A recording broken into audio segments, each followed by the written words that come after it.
व्यासं वसिष्ठनप्तारं शक्तेः पौत्रमकल्मषम् पराशरात्मजं वन्दे शुकतातं तपोनिधिम्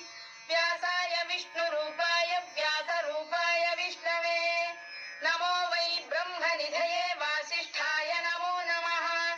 अविकाराय शुद्धाय नित्याय परमात्मने सदैकरूपरूपाय विष्णवे सर्वजिष्णवे यस्य स्मरणमात्रेण जन्म संसारबन्धनात् विमुच्यते नमस्तस्मै विष्णवे प्रभविष्णवे ॐ नमो विष्णवे प्रभविष्णवे श्रीवैशम्पायन उवाच श्रुत्वा धर्मानशेषेण पावनानि च सर्वशः युधिष्ठिरः शान्तनवं पुनरेवाभ्यभाषत युधिष्ठिर उवाच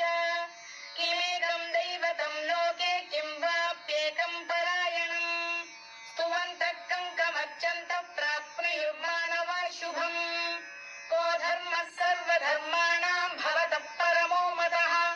किं जपन्मुच्यते जन्तुर्जन्म संसारबन्धनात् श्रीभीष्म उवाच जगत्प्रभुं देवदेवमनन्तं पुरुषोत्तमम् स्तुवन्नाम सहस्रेण पुरुषः सततोत्थितः तमेव चार्चयन् नित्यं भक्त्या पुरुषमव्ययम् ध्यायन् स्तुवन् नमस्यं च यजमानस्तमेव च अनादिनिधनं विष्णुं सर्वलोकमहेश्वरम् लोकाध्यक्षं स्तुवन् नित्यं सर्वदुःखातिगो भवेत् ब्रह्मण्यं सर्वधर्मज्ञं लोकानां कीर्तिवर्धनम् लोकनाथं महद्भूतं सर्वभूतभवोद्भवम् एष मे सर्वधर्माणां धर्मोऽधिकतमो मतः यद्भक्त्या पुण्डरीकाक्षं स्तवैरच्चेन्नरः सदा परमं यो महत्तेजः परमं यो महत्तपः परमं यो महद्ब्रह्म परमं यः परायणम् पवित्राणां पवित्रं यो मङ्गलानां च मङ्गलम् दैवतं देवतानां च भूतानां यो व्ययक्तिला यतः सर्वाणि भूतानि भवन्त्यादियुगागमे यस्मिंश्च प्रलयं यान्ति पुनरेव युगक्षये तस्य लोकप्रधानस्य जगन्नाथस्य भूपते विष्णोर्नाम सहस्रं मे शृणु पापभयापहम् यानि नामानि गौणानि विख्यातानि महात्मनः ऋषिभिः परिगीतानि तानि वक्ष्यामि भूतये ऋषिर्नाम्नां सहस्रस्य वेदव्यासो महामुनिः छन्दोऽनुष्टुप् तथा देवो भगवान् देवकीसुतः अमृतां शुद्धवो बीजं शक्तिर्देवकीनन्दनः त्रिसामाहृदयं तस्य शान्त्यर्थे विनियुज्यते विष्णुं जिष्णुं महाविष्णुं प्रभविष्णुं महेश्वरम् अनेकरूपदैत्यान्तं नमामि पुरुषोत्तमम् अस्य श्रीविष्णोर्दिव्यसहस्रनामस्तोत्रमहामन्त्रस्य श्रीवेदव्यासो भगवान् ऋषिः अनुष्टुप्छन्दः श्रीमहाविष्णुः परमात्मा श्रीमन्नारायणो देवता अमृतांशोद्भवो भानुरिति बीजम् देवकीनन्दन सृष्टेति शक्तिः उद्भवः क्षोभनो देव इति परमो मन्त्रः शङ्खबृन्नन्दकी चक्रीति कीलकम् शार्ङ्गधन्वा गदाधर इत्यस्त्रम् रथाङ्गपाणिरक्षोभ्य इति नेत्रम् त्रिसामासामरः सामेति कवचम् आनन्दम् परब्रह्मेति योनिः ऋतुः सुदर्शनकार इति दिग्बन्धः श्रीविश्वरूप इति ध्यानम् श्रीमहाविष्णुप्रीत्यर्थे सहस्रनाम जपे विनियोगः ज्ञानम् क्षीरोदन्नप्रदेशे शुचिमणिविलसत्सैकते मौक्तिकानाम् मालाक्लुप्तासनस्थस्फटिकमणिनिभैर्मौक्तिकैर्मण्डिताङ्गः शुभ्रैरभ्रैरदभ्रैरुपरि विरचितैर्मुक्तपीयूषवर्षैः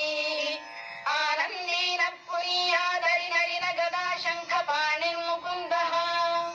भूः पादं यस्य नाभिर्वियदसुरनिलश्चन्द्रसूर्यौ च नेत्रे कर्णावाशा शिरोद्यौर्मुखमपि दहनो यस्य वास्तेयमब्धिः अन्तस्थं यस्य विश्वं सुरनरखगो भोगि गन्धर्व सर्वदैत्यैः चित्रं रम्यते तं त्रिभुवन वपुषं विष्णुमीशं नमामि। ॐ नमो भगवते वासुदेवाय। शान्ताकारं भुजगशयनं पद्मनाभं सुरेशं विश्वाधारं गगनसदृशं मेघवर्णं शुभाङ्गम् लक्ष्मीकान्तं कमलनयनं योगिहृद्ध्यानगम्यं वन्दे विष्णुं भवभयहरं सर्वलोकैकनाथम्। मेघश्यामं पीतकौशेयवासं श्रीवत्साङ्कं कौस्तुभोद्भासिताङ्गम् पुण्योपेतं पुण्डरीकायदाक्षं विष्णुं वन्दे सर्वलोकैकनाथम्। नमः समस्तभूतानामादिभूताय भूभृते अनेकरूपरूपाय विष्णवे प्रभविष्णवे सशङ्खचक्रं सकिरीटकुण्डलं सपीतवस्त्रं सरसीरुहेक्षणं सहारवक्षस्थलशोभिकौस्तुभं नमामि विष्णुं शिरसा चतुर्भुजम्। छायायां पारिजातस्य हेमसिंहासनोपरि आसीनमम्बुदश्याममायताक्षमलङ्कृतम् चन्द्राननं चतुर्बाहुं श्रीवत्साङ्कितवक्षसम् रुक्मिणी सत्यभामाभ्यां सहितं कृष्णमाश्रये।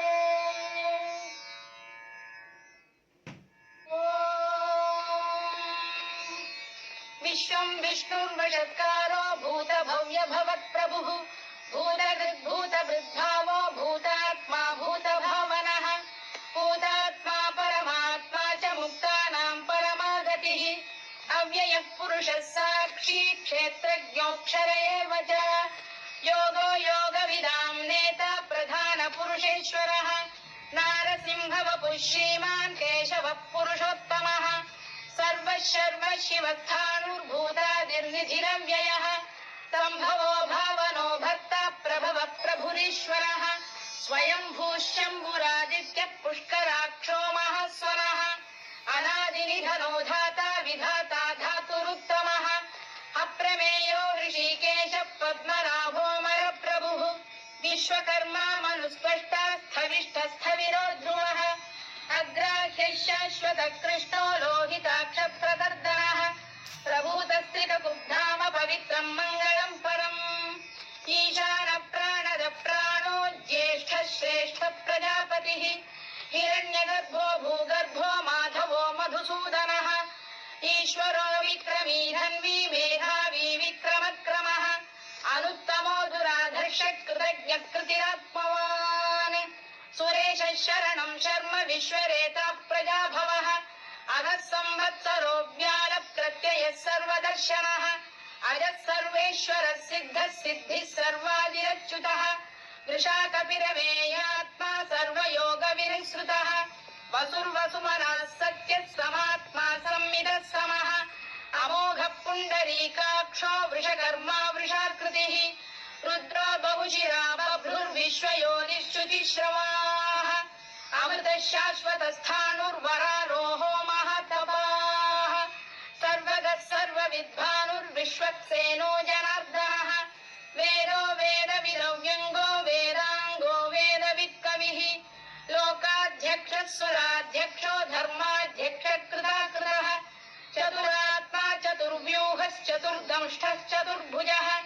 भ्राजिष्णुर्भोजनं भोक्ता सहिष्णुर्जगदादिजः अनघो विजयो जेता विश्वयोनिः पुनर्वसुः उपेन्द्रो वामनः प्रांशुरमोघः शुचिरूर्जितः अतीन्द्रः सङ्ग्रहः सर्गो धृतात्मा नियमो यमः वेद्यो वैद्यः सदा योगी वीरः माधवो मधुः अतीन्द्रियो महामायो महोत्साहो महाबलः महाबुद्धिर्महावीर्यो महाशक्तिर्महाद्युतिः अनिर्देश्य वपुः श्रीमान् अमे आत्मा महादृहृत् महेश्वासो महीभर्ता श्रीनिवासः सताङ्गतिः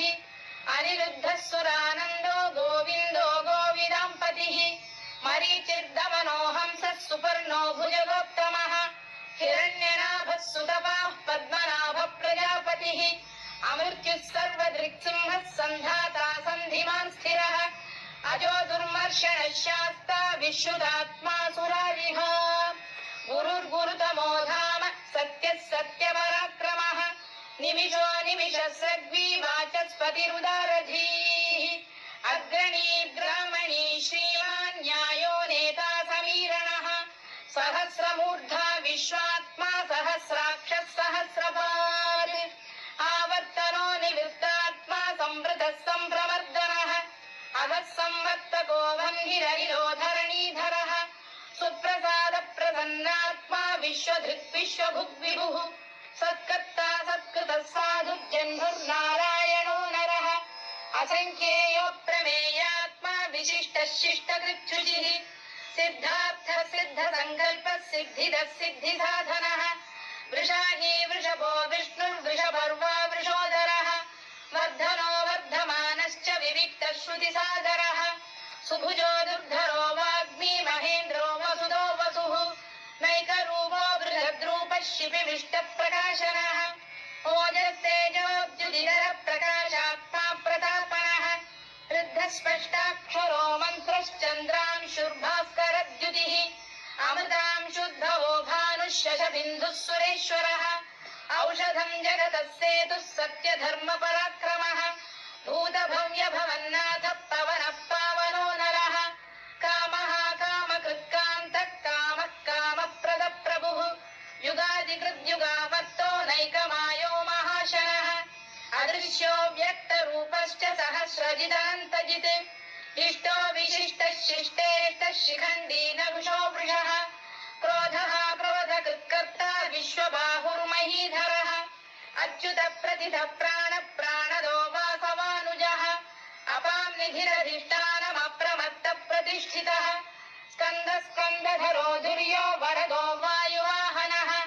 वासुदेवो बृहद्भानुरादिदेवः पुरन्दरः अशोकस्तारणस्तारः शूरः शौरिर्जनेश्वरः अनुकूलः शतावर्तः पद्मी पद्मनिभेक्षणः पद्मनाभोरविन्दाक्षः पद्मगर्भः शरीरभृत् महर्धिर्वृद्धो वृद्धात्मा महाक्षो गरुडध्वजः अतुलः शरभो भीमः समयज्ञो हविर्हरिः सर्वलक्षणलक्षण्यो लक्ष्मीवान् समितिञ्जयः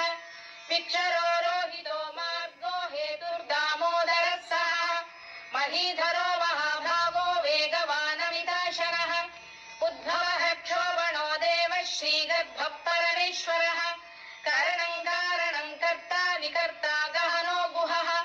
व्यवसायो व्यवस्थानः संस्थानस्थानदो ध्रुवः परधृत् परमस्पष्टः तुष्टः पुष्टः शुभेक्षणः रामो विरामो विरतो मार्गो नेयोनयोनयः वीरः शक्तिमतां श्रेष्ठो धर्मो धर्मविदुत्तमः वैकुण्ठः पुरुष प्राण प्राणद प्रणव पृतुः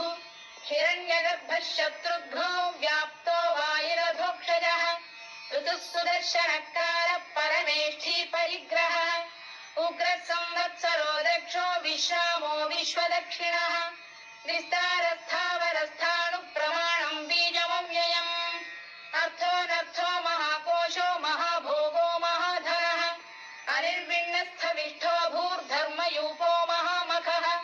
नक्षत्रनेमिर्नक्षत्री क्षमः क्षामः समीहनः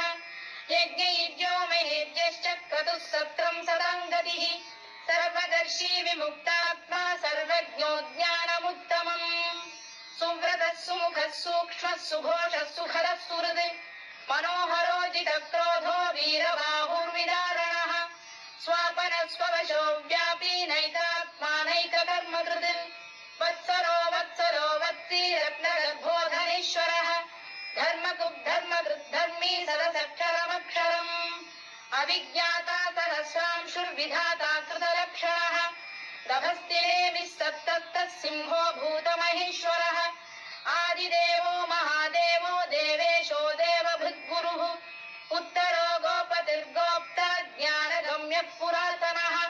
शरीरभूतभृद्भोक्ता कवीन्द्रो भूरि दक्षिणः सोमपोऽमृतपः सोमः पुरुजिः पुरुषत्तमः विनयो जयः सत्यसन्धो दाशार्हः सात्वतां पतिः जीवो विनयिता साक्षी मुकुन्दो मितविक्रमः अम्भोनिधिरनन्तात्मा महोदधिशयोऽन्तकः अजो महार्घः स्वाभाव्यो जिरामित्रप्रमोदनः आनन्दो नन्दनो नन्दः सत्यधर्मा त्रिविक्रमः कश्चित् कपिलाचार्यः कृतज्ञो मेदिनीपतिः त्रिपुरस्त्रिदशाध्यक्षो महाशृङ्गकृतान्तकृत् महावराहो गोविन्दः सुषेणः कनकाङ्गनी गुह्यो गभीरो गहनो गुप्तश्चक्रगदाधरः मेधास्वाङ्गोजितः कृष्णो दृढः सङ्कर्षणोच्युतः वरुणो वारुणो वृक्षः पुष्कराक्षो महामनाः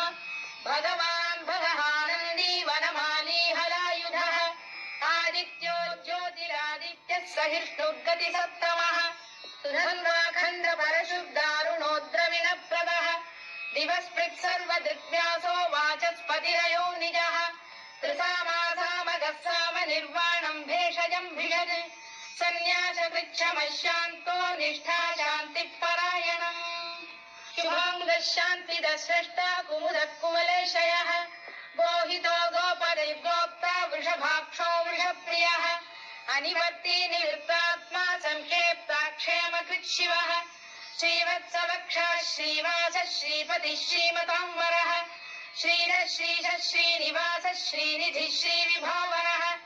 श्रीधर श्रीकर श्रेयः श्रीमान् लोकत्रयाश्रयः स्वक्षः स्वङ्गः शतानन्दो नन्दिर्ज्योतिर्गणेश्वरः विजितात्मा विधेयात्मा सत्कीर्तिश्चिन्न संशयः उदीर्णः सर्वतश्चक्षुरनीशः शाश्वतस्थिरः भूषयो भूषणो भूतिर्विशोकः शोकनाशनः अर्चिष्मानर्चितः कुम्भो विशुद्धात्मा विशोधनः अनिरुद्धो प्रतिरथः प्रद्युम्नो मितविक्रमः कालनेमिनिः वीरः शौरिः शूरजनेश्वरः त्रिलोकात्मा त्रिलोकेशः केशवत्केशिहा हरिः कामदेवः कामपालः कामी कान्तकृतागमः अनिर्देश्य वपुर्विष्णुर्वीरोऽनन्तो धनञ्जयः ब्रह्मण्यो ब्रह्मकृद्ब्रह्मा ब्रह्म ब्रह्मविवर्धनः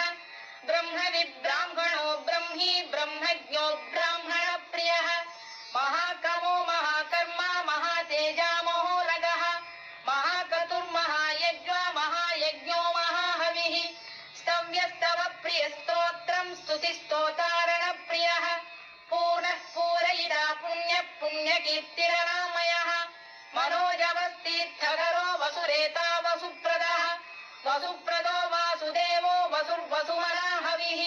सद्गतिः सत्कृतिः सत्ता सद्भूतिः सत्परायणः शूरसेनो यदुश्रेष्ठः सन्निवासः सुयामुनः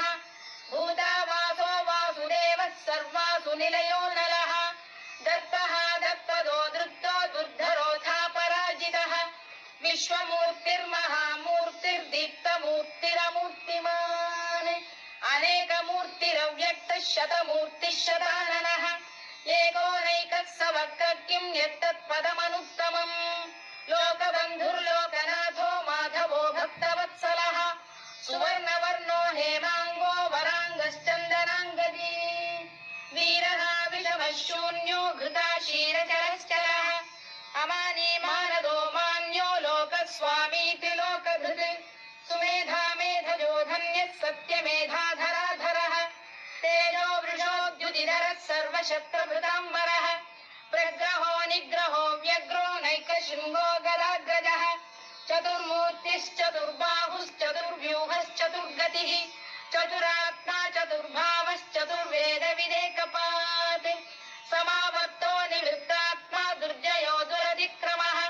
दुर्लभो दुर्गमो दुर्गो दुरावासो दुरारिः शुभाङ्गो लोकसारङ्गः सुतन्तु स्तन्तु वर्धनः इन्द्रकर्मा महाकर्मा कृतकर्मा कृतागमः उद्भवः सुन्दरः सुन्दो रत्ननाभः सुलोचनः अर्को वाजतनः शृङ्गी जयन्तः सर्वविजयी सुवर्णबिन्दुरक्षोभ्यः सर्ववागीश्वरेश्वरः महाह्रदो महागर्तो महाभूतो महानिधिः कुमुदकुन्दरकुन्दः पर्जन्यः पावनो निलः अमृताशोऽमृतवपुः सर्वज्ञः सर्वतोमुखः सुलभः सुव्रतः सिद्धः शत्रुजिच्छत्रुतापनः न्यग्रोधोदुम्बरोष्टश्चाणूरान्ध्रनिषूदनः सहस्रार्चिः सप्तजिह्वः सप्तैधाः सप्तवाहनः अमूर्तिरनघोचिन्त्यो भयकृद्भयनाशनः अणुबृहत्कृशस्थूलो गुणभृन्निर्गुणो महान् वंशवर्धनः धारभृत्कथितो योगी योगीशः सर्वकामदः आश्रमश्रमणः क्षामः सुपर्णो वायुवाहनः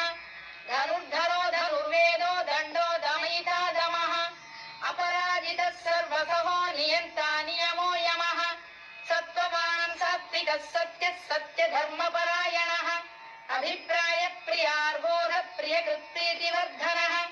विहाय सगदिज्योतिः सुरुचिर्पुतभुग्विभुः रविर्विरोचनः सूर्यः सवितारविलोचनः अनन्तो हुतभुग्भोक्ता सुखदो नैकजोऽग्रजः अनिर्विण्णः सदामर्षी लोकाधिष्ठानमद्भुतः सनातनतमः कपिलः कपिरव्ययः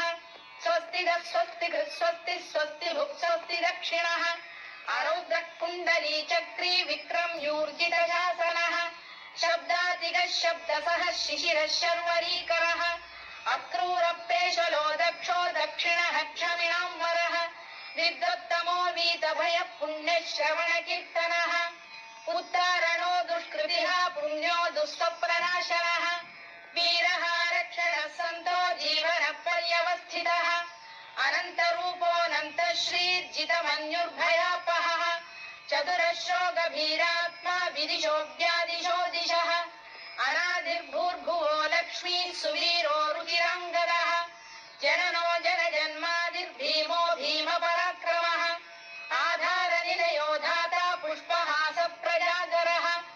ऊर्ध्वरः सत्पथाचार प्राणरः प्रणवप्रणः प्रमाणं प्राणनिलय प्राणभृत्प्राणजीवनः तत्त्वं तत्त्वविदेकात्मा जन्म मृत्युजरातिगः भूर्भुवः स्वस्तरुस्तारः सविता प्रपितामहः यज्ञो यज्ञपतिर्यज्वा यज्ञाङ्गो यज्ञवाहनः यज्ञभृद्यज्ञकृद्यज्ञी यज्ञभुग्यज्ञसाधनः यज्ञान्तकृद्यज्ञगुह्यमन्नमन्नाद एव च आत्मयोनिः स्वयं जातो वैखानः सामगायनः देवकीनन्दनः स्रष्टा क्षितीशः पापनाशनः शङ्खबृन्नन्दकी चक्रीशाङ्गधन्वा गदाधरः तथाङ्गपाणिरक्षोभ्यः सर्वप्रहरणायुधः सर्वप्रहरणायुध ॐ नम इति परमाली गरीशाङ्गी शङ्खी चक्री च नन्दकी श्रीमान्नारायणो विष्णुर्वासुदेवोऽभिरक्षतु वनमाली गरीशाङ्गी शङ्खी चक्री च नन्दकी श्रीमान्नारायणो विष्णुर्वासुदेवोऽभिरक्षतु वनमाली गरीशाङ्गी शङ्खी चक्री च नन्दकी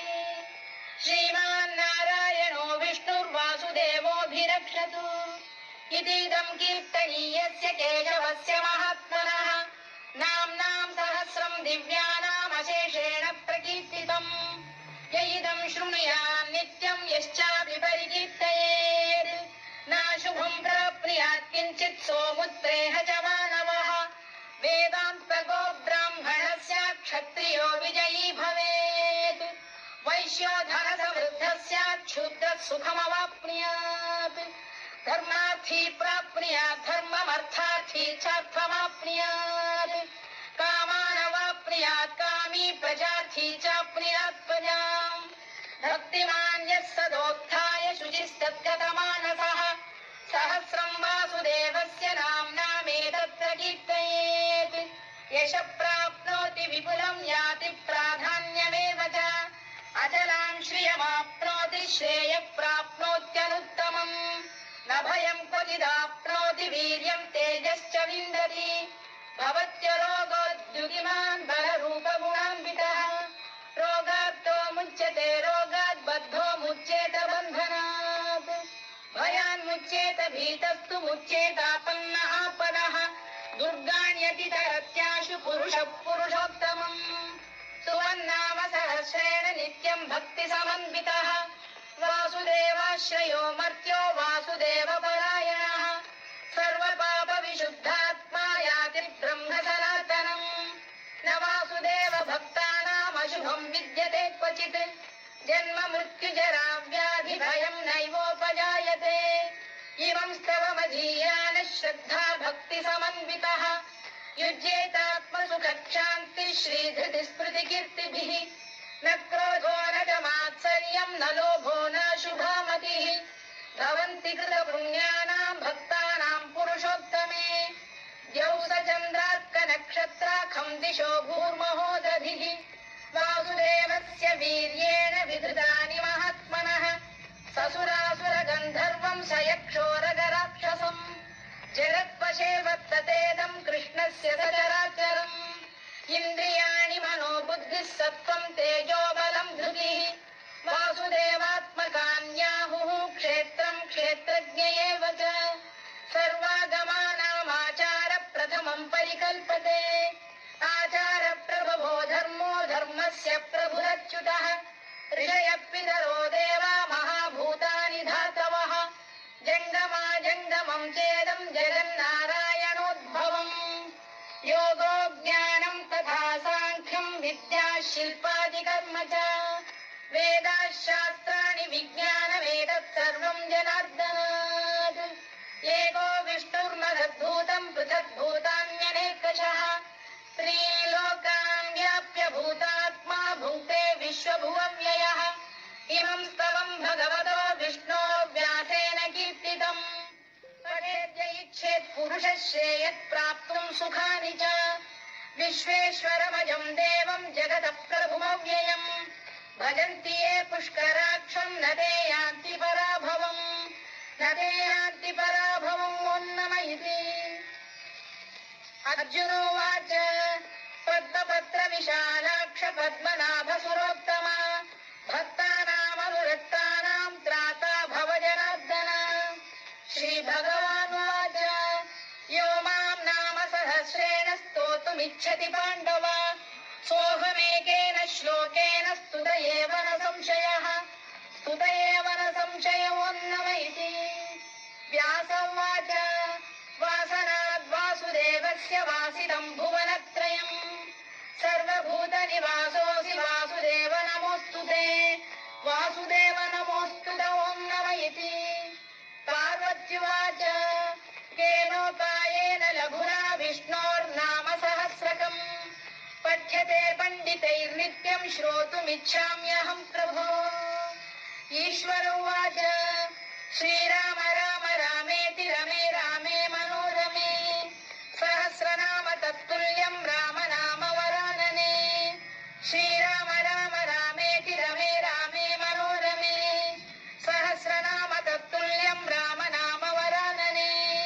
श्रीराम राम रामेति रमे रामे मनोरमे सहस्रनाम तत्तुल्यं राम नाम वरानने राम नाम वरानन ॐ नम इति ब्रह्मोवाच नमोऽस्तु अनन्ताय सहस्रमूर्तये सहस्रपादाक्षि शिरोरुबाहवे सहस्रनाम्ने पुरुषाय शाश्वते सहस्रकोटियुगधारिणे नमः सहस्रकोटियुगधारिणे नमः ॐ नम इति सञ्जय उवाच यत्र योगेश्वर कृष्णो यत्र पार्थो धनुर्धरः तत्र श्रीविजयो भूतिर्ध्रुवा नीतिर्मतिर्मम श्रीभगवानुवाच अनन्याश्चिन्तयन्तो मां ये जनाः पर्युपासते तेषां नित्याभियुक्तानां योगक्षेमं वहाम्यहम् परित्राणाय साधूनां विनाशाय च दुष्कृतां धर्म संस्थापनार्थाय सम्भवामि युगे युगे आर्ता विषण्णाः शिथिलाश्च भीता घोरेषु च व्याधिषु वर्तमानाः संकीर्त्य नारायण शब्दमात्रं विमुक्तदुःखाः सुखिनो भवन्तु कायेन वाचा मनसेन्द्रियैर्वा बुद्ध्यात्मना वा प्रकृते स्वभावात् करोमि यद्यत् सकलं परस्मै नारायणायेति समर्पयामि. ಧನ್ಯವಾದಗಳು. Weather forecast says it's raining deals at ಇದು Zivame. Get up ಕಥಾಶ್ರೀ to 70% off at the channel. monsoon sale. Shop ಇದನ್ನು bras starting at just like rupees ಮಾಡಿ 199. Sleepwear and activewear at minimum ಕೇಳಿದ್ದಕ್ಕೆ 50% off. ನಿಮ್ಮೆಲ್ಲರಿಗೂ ಹೃತ್ಪೂರ್ವಕ ಧನ್ಯವಾದಗಳು.